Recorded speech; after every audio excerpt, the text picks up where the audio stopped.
জাতীয় সঙ্গীতের আগে বন্দে মাতরম বাধ্যতামূলক নির্দেশিকা জারি কেন্দ্রীয় স্বরাষ্ট্র মন্ত্রকের।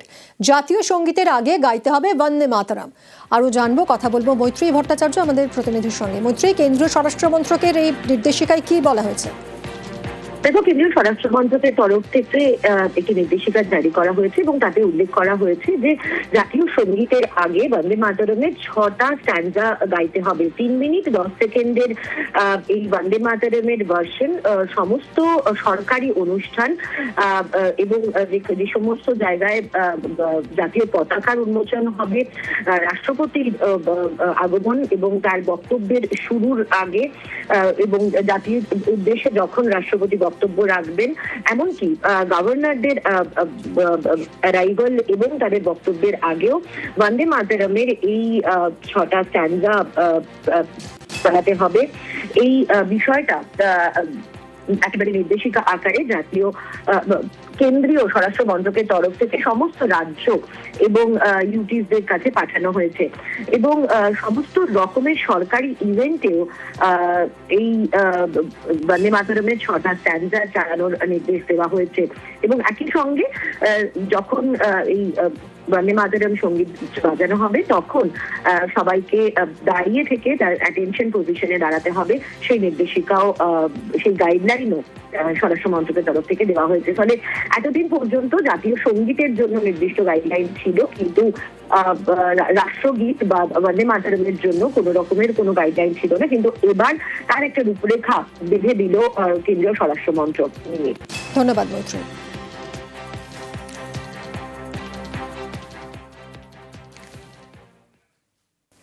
পক্ষপাতিত্ব করার অভিযোগ। লোকসভার স্পিকার ওম বিড়লার বিরুদ্ধে অনাস্থা কংগ্রেসের। সই বিরোধী জোটের 118 সাংসদের, তৃণমূলের কেউ সই করেননি। সংবাদ সংস্থা সূত্রে খবর, স্পিকার সিদ্ধান্ত নিয়েছেন অনাস্থা প্রস্তাব সংক্রান্ত নোটিশের নিষ্পত্তি না হওয়া পর্যন্ত লোকসভার কাজে তিনি যোগ দেবেন না। 9 মার্চ অধিবেশনে প্রস্তাব নিয়ে আলোচনার সম্ভাবনা।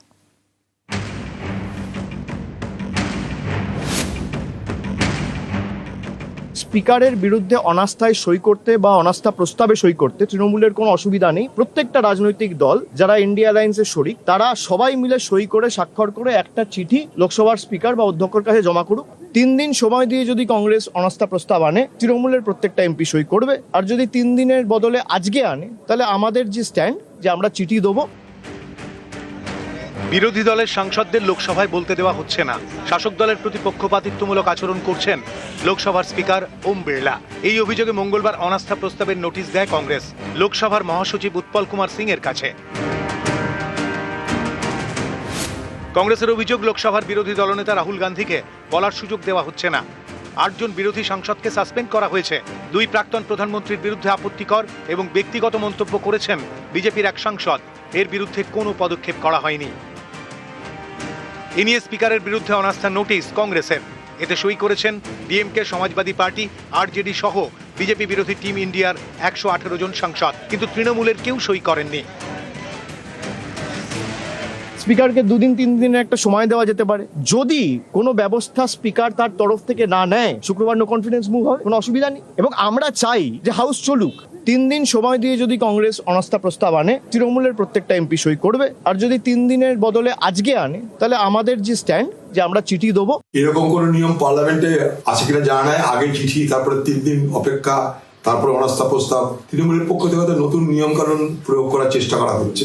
বিজেপি পার্টি এবং সেই সুবাদে স্পিকারের বিরুদ্ধে এমন কিছু বলা করা উচিত নয় যাতে বিজেপি ক্ষুণ্ণ হয়। সংবাদ সংস্থা সূত্রে খবর, লোকসভার স্পিকার সিদ্ধান্ত নিয়েছেন অনাস্থা প্রস্তাব সংক্রান্ত নোটিশের নিষ্পত্তি না হওয়া পর্যন্ত লোকসভার কাজে তিনি যোগ দেবেন না। নিউজ 18 বাংলা। সোমবার সুপ্রিম কোর্টের নির্দেশে রাজ্যে এসআইআর এর সময়সীমা বেড়েছে। স্ক্রুটিনির জন্য আরও সময়সীমা বাড়ানোর কথা, 7 দিন আরও বাড়ানোর কথা বলেছে সুপ্রিম কোর্ট এবং সেই মতো চূড়ান্ত ভোটার তালিকা প্রকাশের দিনটাও আরও পিছিয়ে যেতে পারে বলে আগেই জানিয়েছিল নির্বাচন কমিশন। গতকাল তারা বিজ্ঞপ্তি দিয়ে জানিয়ে দিয়েছে যে 28শে ফেব্রুয়ারি চূড়ান্ত ভোটার তালিকা প্রকাশ হবে। তাহলে ভোট কবে হবে, এই প্রশ্নই এই মুহূর্তে রাজ্যবাসীর মনে ঘুরপাক খাচ্ছে। মার্চে ঘোষণা আর এপ্রিলেই কি ভোট? দোলের পরই রাজ্যে ভোট ঘোষণার সম্ভাবনা। এপ্রিলেই ভোট, এপ্রিলেই গণনা চায় কমিশন। 28শে ফেব্রুয়ারি চূড়ান্ত ভোটার তালিকা প্রকাশ হবে। 14ই ফেব্রুয়ারি পর্যন্ত রাজ্যে এসআইআর শুনানি হবে। দোলের পরই রাজ্যে কমিশনের ফুল বেঞ্চ আসছে।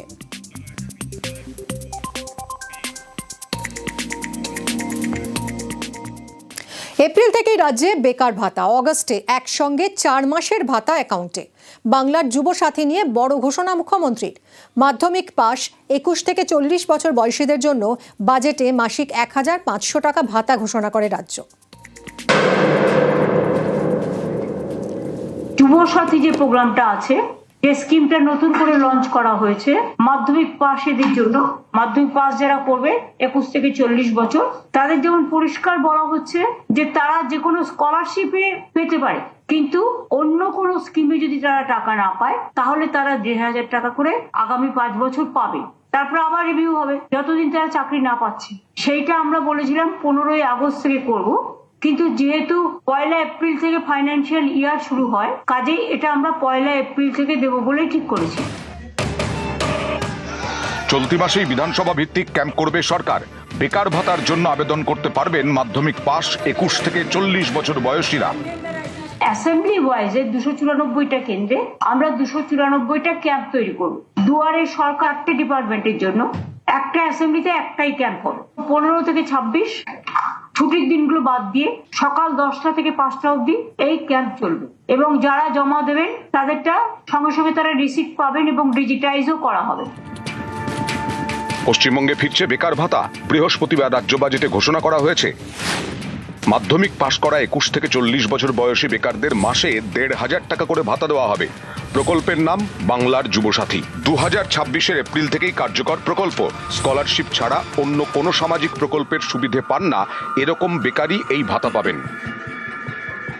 21 से 40 साल तक जो 10 क्लास पास करेंगे उसको स्कॉलरशिप जो मिलता है वो ठीक है, उसमें हम हाथ नहीं लगाएंगे, लेकिन उसको 5 साल तक हम 1500 रुपया करके मंथली देंगे। जैसे वो लोग नौकरी का भी ढूंढने का कोशिश करें, हम भी कोशिश करेंगे। বামফ্রন্ট সরকার ক্ষমতায় এসেই বেকার ভাতা চালু করেছিল। 1978 থেকে 1987 পর্যন্ত দেওয়া হয়েছিল এই ভাতা। 125 টাকা দিয়ে শুরু হয়েছিল, তারপর ধাপে ধাপে বেকার ভাতা বেড়ে হয়েছিল 500 টাকা।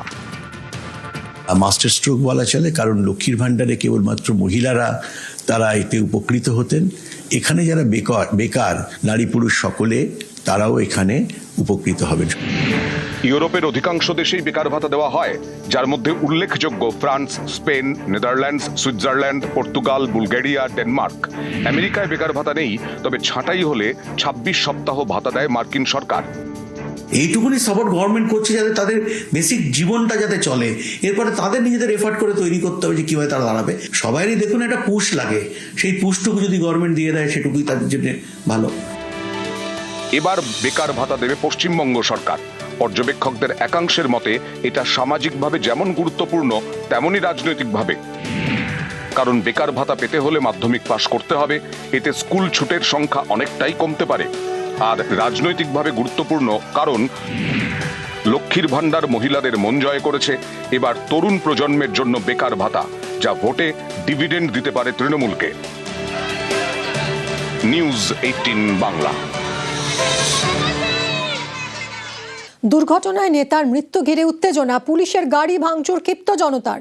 জলপাইগুড়ির ঘটনা, জলপাইগুড়িতে জাতীয় সড়কে এই দুর্ঘটনা ঘটেছে। আরো জানবো শান্তনুর কাছ থেকে। শান্তনু, কি ঘটেছে, কি কারণে উত্তেজনা? দেখো, যেটা জানা যাচ্ছে যে লুৎফর রহমান জলপাইগুড়ি শহর থেকে মেয়েকে প্রাইভেট টিউশনি পড়িয়ে নিজের বাড়ি অর্থাৎ গোশালা মোড় ক্রস করে একেবারে দিনবাজারের দিকে যাচ্ছিলেন। ঠিক সেই সময় কিন্তু একটি কন্টেনার ধূপগুড়ি থেকে শিলিগুড়ির দিকে যাচ্ছিল।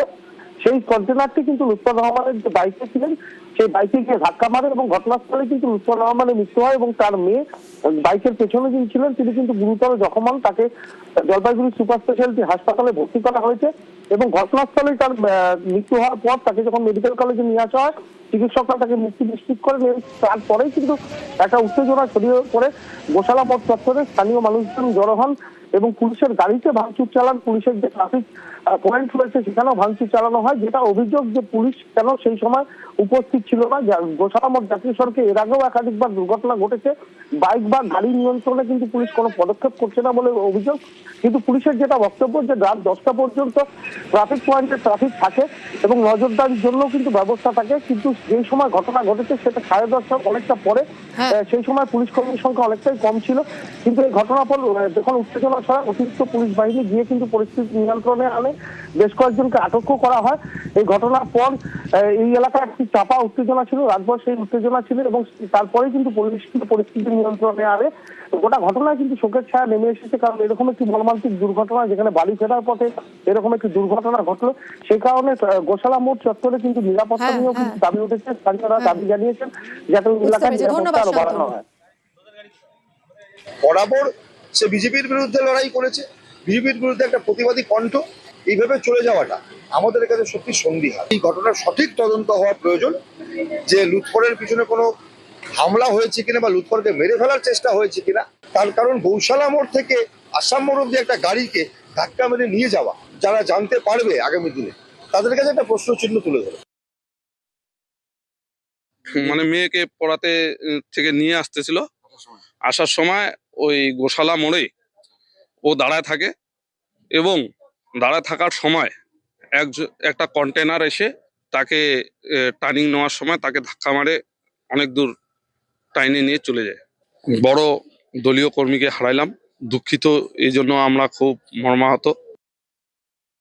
কটা গাড়ি ভাঙচুর হয়েছে আমি সেটা এখনো চলছে, একটা ল অ্যান্ড অর্ডার সিচুয়েশন আছে, সেটা এখন বলা। কি ব্যবস্থা নেবেন যারা ভাঙচুর করেছে? অবশ্যই তাদের বিরুদ্ধে আইনানুগ ব্যবস্থা। রাত্রির বেলা 10:30টার পরে হয়েছে, তখন ট্রাফিক থাকে না, লোককে দেখা হচ্ছে, সিসিটিভি ফুটেজ দেখা হচ্ছে, সেটা আমরা দেখছি দেখছি। প্রতিবাদীকে বেধড়ক মার নেতার। সরকারি জমি থেকে গাছ কাটার অভিযোগ, বাধা দেওয়ায় প্রতিবাদীকে মারধরের অভিযোগ এই নেতার বিরুদ্ধে। পূজালিতে হুগলি নদীর পাড়ে গাছে কোপ, বন দফতরে অভিযোগ জানান প্রতিবাদীকে মারধরের অভিযোগ নেতার বিরুদ্ধে। কথা বলবো, সমীর রয়েছে আমাদের প্রতিনিধির সঙ্গে। সমীর, এই নেতা এতটা প্রভাবশালী কিভাবে, যে একে তো বেআইনি কাজ করছেন, নিয়ম না মেনে গাছ কাটছেন, তার উপর প্রতিবাদ করলে মারধর, হুমকি? কে এই নেতা, কিভাবে তার এত প্রভাব? এই দক্ষিণ চব্বিশ পরগনার বজবজ পূজালি পৌরসভা এলাকায় কৃষ্ণ মন্দির বলে একটি নদীর, হুগলি নদীর ধারে একটি মন্দির আছে, তার পাশে বহু জমি, সরকারি জমি আছে। সেই সরকারি জমির উপরে গাছ লাগানো আছে, সরকারি গাছ লাগানো আছে, সেই গাছ কাটছে তৃণমূলের এক নেতা বিরুদ্ধে অভিযোগ। এবং এই অভিযোগ যখন করছে এলাকার লোকরা, করার পরে যখন বন দপ্তরকে জানিয়েছিল, বন দপ্তর যখন ওই ভেরিফিকেশন করতে আসে যে গাছ কাটা হচ্ছে নাকি, তার সামনেই তখন ওই যারা প্রতিবাদ করেছিল সেই যুবককে মারধর করে ওই তৃণমূলের নেতা। অভিযোগ করছে এই যারা মার খেয়েছে তারা অভিযোগ করছে যে এই শেখ আসলাম যে মার খেয়েছে এবং মিঠুন মন্ডল হাসপাতালে নিয়ে যাওয়া হয়েছে।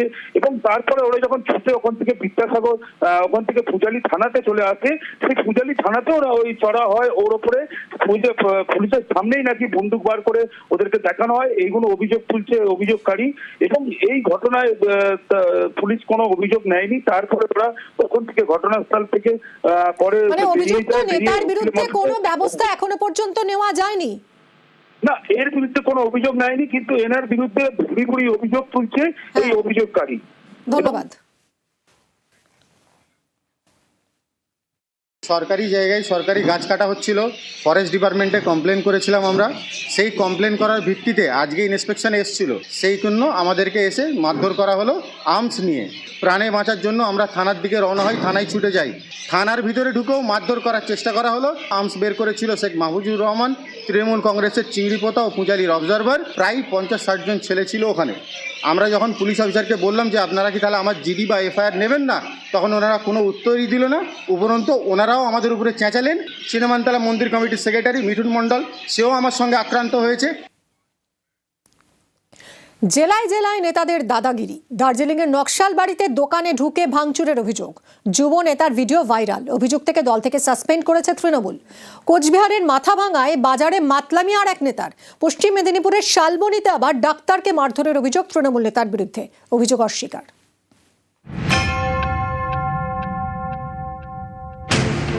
দার্জিলিংয়ের নকশালবাড়ি, এখানকার বাসস্ট্যান্ড সংলগ্ন এলাকায় ব্যবসায়ী তপন পালের দোকান। 6 ফেব্রুয়ারি রাতে এই দোকানে ভাঙচুরের অভিযোগ তৃণমূল যুবনেতার বিরুদ্ধে। ভিডিও ভাইরাল হতেই শোরগোল। ব্যবসায়ীর অভিযোগ, সেদিন রাত 1টা নাগাদ দোকানে আচমকা চড়াও হন যুব তৃণমূল নেতা পার্থসারথী মুখোপাধ্যায় সহ কয়েকজন। ব্যবসায়ীর অভিযোগ, দোকানে পার্থসারথী সহ কয়েকজন নেশার সামগ্রী খোঁজেন, না পেয়ে প্রথমে হম্বিতম্বি, পরে দোকানে ভাঙচুর করা হয়। না সেরকম কিছু একটা জানি না। না, এটা কোনো রকম বাঞ্ছনীয় না। আমি 14 বছর ধরে নকশালবাড়িতে আছি বিয়ের পর। আমার হাজবেন্ডের সম্বন্ধে এরকম কোনোদিন কোনো রকম কথা আমি আজ পর্যন্ত শুনিনি যেটা উনি বলছেন। আর আমার হাজবেন্ড কোনো রকম এই ধরনের কোনো রকম ব্যবসা করে না। হ্যাঁ, একটু তো আতঙ্কেই আছেন। আমার হাজবেন্ডের যাতে ক্ষতি না হয় এটাই আমি চাই। মত্ত অবস্থায় দোকান ভাঙচুরের অভিযোগে পুলিশ পার্থসারথীকে গ্রেফতার করে, পরে থানা থেকেই জামিন হয়। একটা দুটো অবধি ওর দোকান খোলা থাকে, ওর কাছে অবৈধ জিনিসপত্র থাকে, গাঁজা টাজা হাবি জাবি, ওর কাছে অনেক কিছু থাকে যেগুলো হচ্ছে ও বিক্রি করে ওখানে দোকানবেলা রাত্রেবেলা। এবং ওর দোকানের সামনে একটা আড্ডাও জমে যেখানে ছেলেরা মদ খায়। সেটা নিয়ে তর্ক বিতর্ক যখন হয়, আমি সহ্য করতে না পেরে সেই দোকানের ভিতরে ঢুকি। সে দোকানের ভিতরে ঢুকে আমি ভিতরে প্রথমে খুঁজতে যাই যে কি কি ওর দোকানের ভিতরে অবৈধ পাওয়া যায়। সেটা যখন আমি পাই না তখন আমি দোকানটা ভাঙচুর শুরু করি। এদিন ব্যবসায়ীর বাড়িতে যান দার্জিলিং জেলা তৃণমূল নেতারা। অভিযুক্তকে শোকজ করা হয়। 24 ঘন্টার মধ্যে শোকজের জবাব না দিলে আমরাও পরবর্তী স্টেপ নিব। 24 ঘন্টা পেরিয়ে গেল, কোনো উত্তর আমরা পেলাম না। পার্টির শপথ থেকে ওনাকে আমরা সরাই দিলাম। এটা তৃণমূল কংগ্রেস, যত বড় নেতা হোক, আমরা কোনোভাবে এটা আমরা বরদাস্ত করব না। ব্যবসায়ীর বাড়িতে যান নকশালবাড়ির বিজেপি বিধায়ক আনন্দময় বর্মনও। গোটা রাজ্যের মানুষই কিন্তু আজকে কিন্তু চরম এখন অসহায় হয়ে আছে। মানুষ এর থেকে পরিত্রাণ চায়। পুলিশ তাদেরকে গ্রেপ্তার করে নিয়ে যায়, তারপরে আবার যেভাবে এখানকার তৃণমূলের নেতৃত্ব তাদেরকে থানা থেকে এক প্রকার জোর করে ছাড়িয়ে আনা হয়, তাতে এই পরিবারের তো আতঙ্ক আরো বেশি বেড়ে যাওয়ার কথা। সোমবার থানায় অভিযোগ জানান আক্রান্ত ব্যবসায়ী। দার্জিলিংয়ের পুলিশ সুপার জানিয়েছেন, আগে অভিযোগ পেলে আগেই অভিযুক্তকে আদালতে পাঠাতো পুলিশ। আইন অনুযায়ী ব্যবস্থা নেওয়া হবে। কোচবিহারের মাথাভাঙা, এখানে আবার তৃণমূল পঞ্চায়েত সদস্য পূর্ণচন্দ্র ডাকুয়ার মাতলামির ভিডিও ভাইরাল। চেনাকাটা বাজারে অবাক কীর্তি। শুধু মাতলামিই নয়, ভাইরাল ভিডিওয় গালিগালাজও শোনা গেছে তার মুখে। জানা গেছে ওই তৃণমূল নেতা মাথাভাঙা 1 ব্লকের শিকারপুর পঞ্চায়েতের সদস্য। তিনি নাকি এমন কাণ্ড হামেশাই করেন। খোঁজ নিয়ে দেখছি, যদি করে থাকে সেটা অত্যন্ত নিন্দনীয়। জনপ্রতিনিধি হয়ে এই আচরণ জনপ্রতিনিধির পক্ষে শোভনীয় নয়। আমরা দলীয় স্তরে তদন্ত করে দেখব, আর যদি দেখি ঘটনা সত্য, তাহলে আমরা জেলা স্তরে আলোচনা করব। এই ধরনের পঞ্চায়েতরা এবং এই ধরনের পার্টির নেতারা মদ্যপান করে ভরা বাজারে, তৃণমূলের কাছে এটা অস্বাভাবিক কিছু না। আর প্রশাসন বলে এখন কিছু নেই। প্রশাসন যদি ঠিকমতো তার কাজ করতো, তাহলে পরে মদ্যপানি বা সবখানে চলতো কী করে? আর মদ্যপান করে এত ওপেন বাজারেও কি করে এরকম? আর মানুষের প্রতিরোধ ক্ষমতাটা কমে গেছে, মানুষ ভয় পায়। পশ্চিম মেদিনীপুরের শালবনী, এখানকার ভাদুতলার বাসিন্দা নিখিল কুমার ঘোষ, পেশায় ডাক্তার, বাড়িতেই চেম্বার। তাঁকে মারধরের অভিযোগ কর্ণগড়ের তৃণমূল অঞ্চল সভাপতির বিরুদ্ধে। অভিযোগ, দীর্ঘদিন ধরে অসুস্থ এক বৃদ্ধাকে বাড়িতে গিয়ে দেখতে বলেন অঞ্চল সভাপতি কাঞ্চন চক্রবর্তী। চিকিৎসকের দাবি তিনি বাড়ি গিয়ে রোগী দেখেন না, তাই রাজি হননি। অভিযোগ, এর জেরে তাকে চেম্বারেই মারধর করেন ওই তৃণমূল নেতা। এমনকি বৃদ্ধার বাড়িতে গিয়ে চিকিৎসা করতে বাধ্য হন তিনি। শালবনী থানায় অভিযোগ করেন আক্রান্ত চিকিৎসক। চন্দন চক্রবর্তী বলে একটা ছেলে এসে আমাকে ওর বাড়িতে নিয়ে যাওয়ার জন্য আসে। ওর মায়ের শরীর খারাপ, বললো যে মাকে একটু দেখতে চলো। আর বিগত কয়েক বছর যাবৎ আমি রুগী দেখতে যাওয়া বন্ধই করে দিয়েছি। কাঞ্চন চক্রবর্তী ওখানে নেতা, মদ খেয়ে এসে খুব গালাগালি করছে আমাকে। বলছে তোর শালা, তোকে আজকে যেতেই হবে, নাহলে মারবো বলেই আমাকে গায়ে হাত তুললো এবং বেশ চড়কা পড়ো কয়েকটা দিলে। সম্পূর্ণ মিথ্যা অভিযোগ, সম্পূর্ণ মিথ্যা অভিযোগ। কমপ্লেন তো যে কেউ তো করতেই পারে, করছে দাদা। 4 বার গেছিলেন চেম্বারে, 4 বার গেছিলেন, উনি আসেননি। দিয়ে তারপর আপনি যান? আমি যাই, আমি উনাকে দমগিলি আসি। উনি তো বিজেপি করে না। সামাজিক লজ্জা, মেদিনীপুরের লজ্জা। একজন ডাক্তারের উপরে তৃণমূলের নেতা পরিকল্পিতভাবে তাকে হামলা করা হয়, তার উপরে তাকে মারধর করা হয়েছে। অথচ তিনি কমপ্লেন করেছেন শালবনী থানায়, এখনো পর্যন্ত কাউকে অ্যারেস্ট করা হয়নি। স্পেসিফিক কাঞ্চন সহ যাদের বিরুদ্ধে অভিযোগ ডাক্তারবাবু এনেছেন লিখিতভাবে, তাদেরকে অবিলম্বে গ্রেপ্তার করতে হবে, দৃষ্টান্তমূলক শাস্তি দিতে হবে। নিউজ 18 বাংলা।